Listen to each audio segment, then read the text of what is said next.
Buenos días.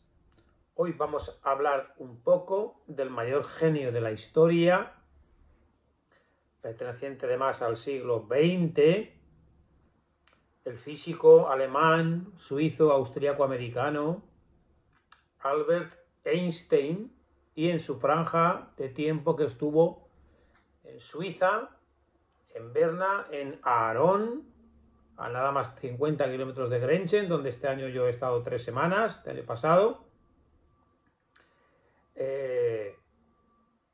Recordar que Albert Einstein, la teoría de la relatividad, algo absolutamente complejo, fue estudiado por las personas que conceden el premio Nobel en su día. La persona encargada manifestó que no entendía nada, que por tanto no le podían dar el premio Nobel. Si bien es cierto que se lo dieron en el año 1922, aunque era del año 21, como un reconocimiento a su labor por la física teórica, pero no por el descubrimiento de la teoría de la relatividad.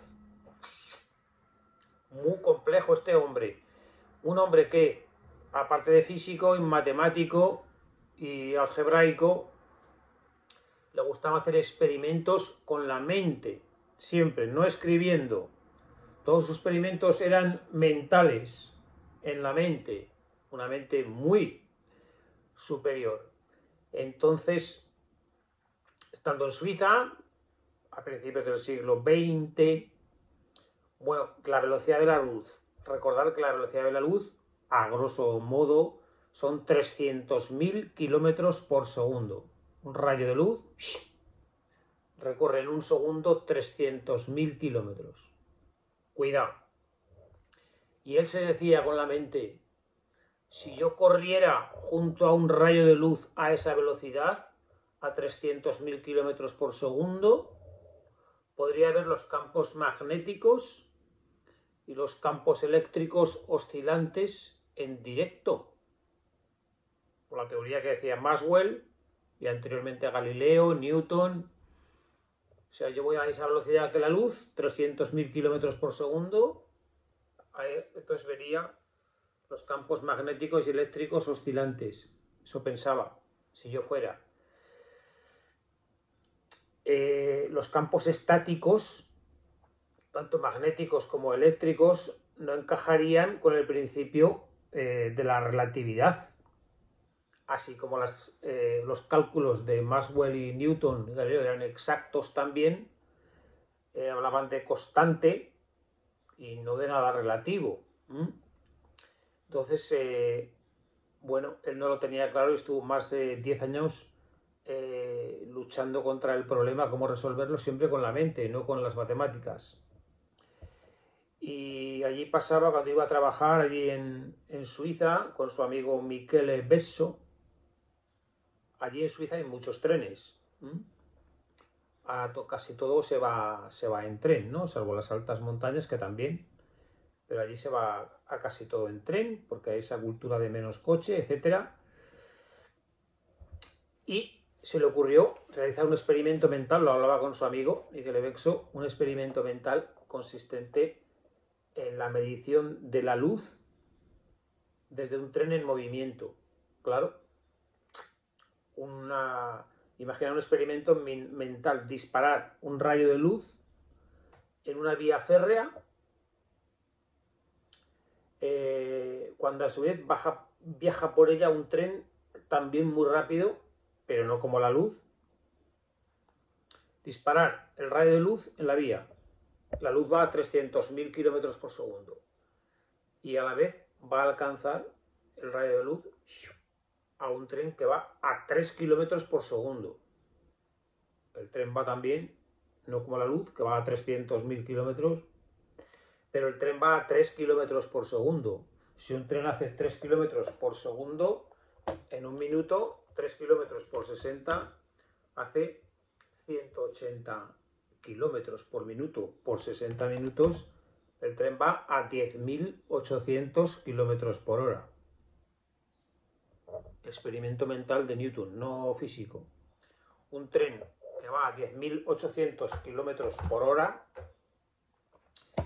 y él dispara un rayo de luz en la vía que va, pues eso, un rayo de luz a 300.000 kilómetros por segundo. Se estuvo devanando la cabeza una noche, al día siguiente le dijo a José Miguel Besso,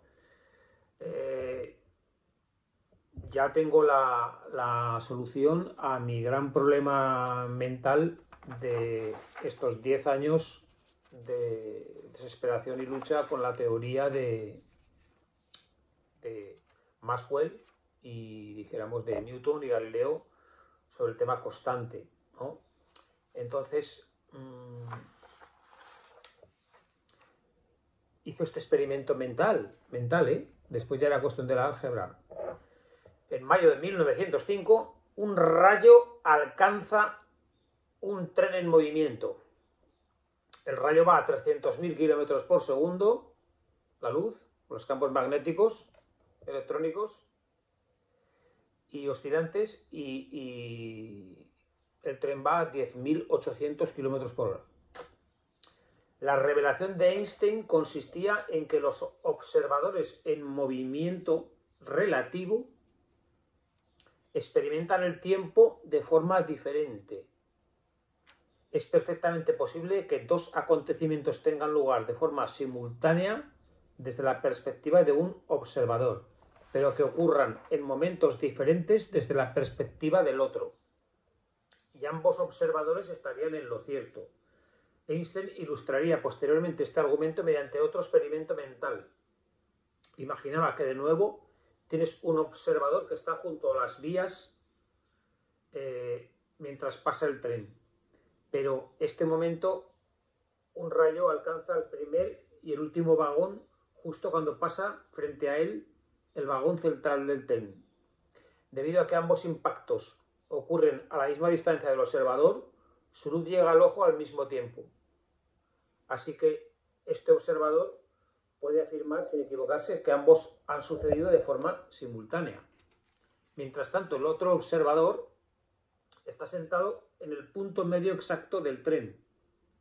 Desde su perspectiva, la luz de ambos impactos también tiene que viajar la misma distancia y del mismo modo medirá la velocidad de la luz como igual en ambas direcciones. Pero debido al movimiento del tren, que va a 10.800 km por hora, la luz que procede del rayo en el vagón de cola tiene que viajar más distancia, el tren va en movimiento, hasta el observador, alcanzando unos instantes más tarde respecto a la luz procedente del primer vagón. Debido a que los pulsos de la luz han llegado en momentos diferentes, dicho observador solo puede concluir que los impactos no han sido simultáneos y que el impacto frontal sucedió primero. En resumen, Einstein se dio cuenta de que lo relativo es la simultaneidad. Una vez que aceptas esto, todos los efectos extraños que asociamos a la relatividad son simplemente una cuestión de álgebra. De esta manera teórica, con este experimento del tren a esta velocidad y la velocidad de la luz, y estar una persona ubicada en la vía o bien dentro del tren, en la parte central, solucionó mentalmente la teoría de la relatividad, en la que él llegó a la convicción teórica y mental de que lo relativo no son las cosas, de que lo relativo es la simultaneidad.